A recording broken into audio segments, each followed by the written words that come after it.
నమస్తే అండి. నేను మీ రామకృష్ణ హాన్, యాస్ట్రో న్యూమరాల్స్ని. అందరూ ఎలా ఉన్నారు? మనం చూస్తున్నాం ఆపరేషన్ సింధూర్. పహల్గాంలో మరీ దారుణంగా ఊచకోత కోశారు.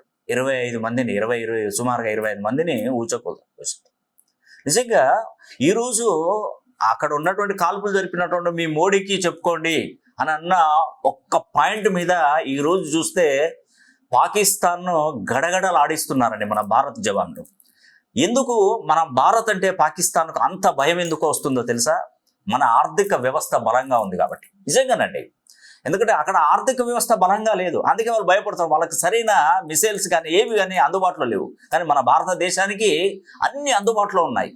ఆ అందుబాటులో భారతదేశం ఈరోజు ఇలా ఉంది అంటే దీనికి కారణం ఎవరండి? మనమే.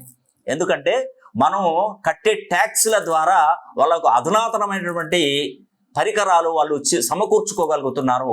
మన భారతదేశం సస్యశ్యామలంగా ఉంటుందంటే దానికి మనమే కారణం. కాబట్టి మనం ఏ వస్తువు కొన్నా కూడా దాని మీద జిఎస్టీ అనేది కూడా కంపల్సరీ ఉంటుందండి. అది మనం చెల్లించాలి.